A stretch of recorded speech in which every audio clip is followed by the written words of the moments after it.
I think we lost him. Hey, Nate, we can never, ever come back to this city. Add it to the list. Ah.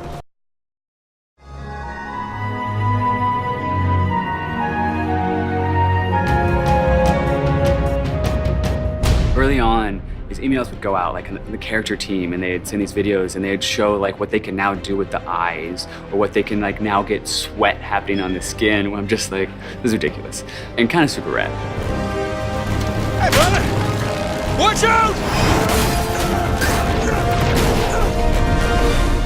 To see what Uncharted on a next-gen console is going to look like, that was a question we just had to find out for ourselves. I think the biggest design thing that came out of the new hardware was literally just the bigger spaces. We have bigger levels than we've ever had before. Maybe 10 times the size, at least, of explorable space. The challenge for us is, and the thing that's been super hard, is like, how do we give you more choices and make the pacing feel just as intense as when things have been more linear for us? It does introduce challenges as far as telling a very specific story.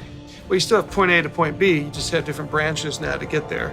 So you've got 3 or 4 different ways to get there, but you still have to get there. Now, the complexity comes in that every one of those ways has to be thought out and well designed. And we were able to kind of stick by kind of a core tenet of, I think, of what Naughty Dog's art is all about, which is this handcrafted, this very hand-placed, this very, very directed, every step along the way, kind of composition of art. We let you have a lot of choices, but it's like, it's moving forward at a very fast pace. Cut right! Wait! Don't worry, I got this. I got this! I don't got this! We've been able to make the world so much bigger than we've ever been able to make before, and then also, at the same time, improve the detail of any one area. So we've increased the density of detail and the size of the world all at the same time. So with larger worlds comes larger possibilities, and larger possibilities usually mean more detail. In fact, that's one of the things that we're really shooting for in this game is a higher level of detail on the PlayStation 4 and the experience for our gamers. So the resolution involved in that requires a lot more work and a lot more thought and a lot more time. It's not just, any old dirt will do. It's a very specific dirt, and how wet is that dirt? How many pebbles are pushing up in that dirt? And you take that consideration and you apply it to everything.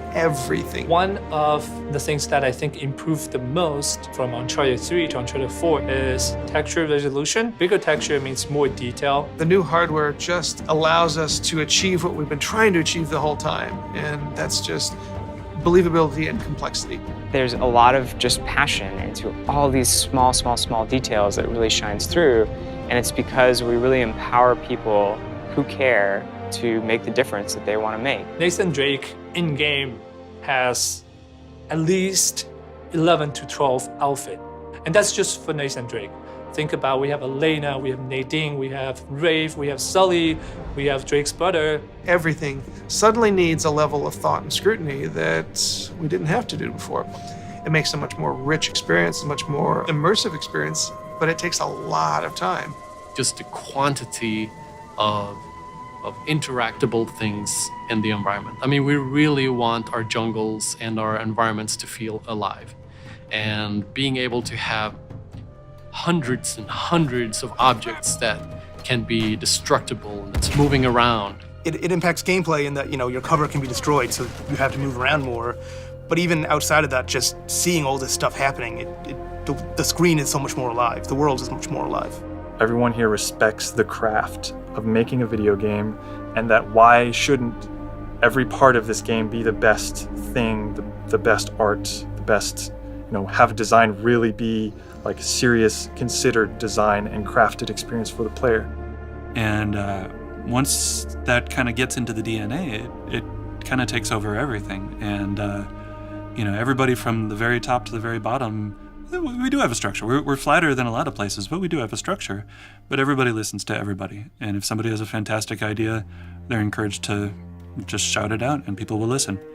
That feedback, it's welcome and it's encouraged, and we want that because that kind of format is ultimately going to challenge all of us and challenge everybody to say, like, can we do better? What's most important is when you stand back and you look at the whole, and when you're running through the level, and you're experiencing and playing through the gameplay. The environments, the characters, the art, it's all there to just support the experience. It shouldn't stand out as the experience. Hop on!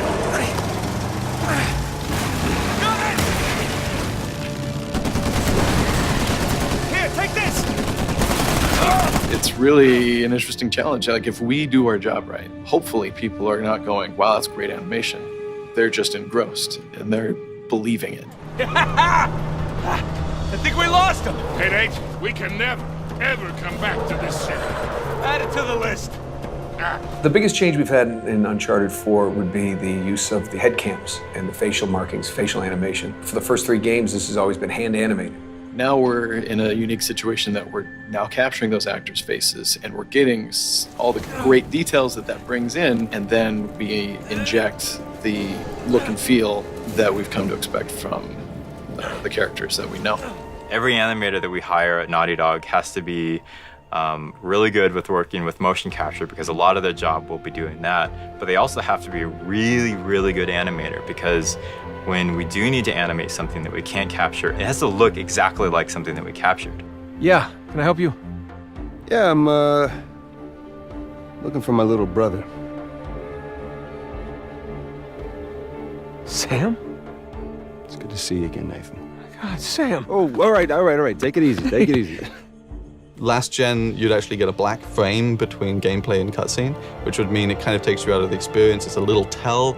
Okay, now it's just I'm watching something. So that's been a huge thing that the PlayStation 4 has allowed us to do, that all of our cutscenes are now in-game. What it boils down to is blurring the line between when do we kind of make this a pure cinematic moment that you just sit back and enjoy, versus actually saying, no, we need you right now, do your thing. People don't only want to watch passively a story, they want to be able to participate in it. I think the focus, as always, is what serves the story. And traditionally, and this isn't any different, we try to keep as much of the big action in the hands of the player.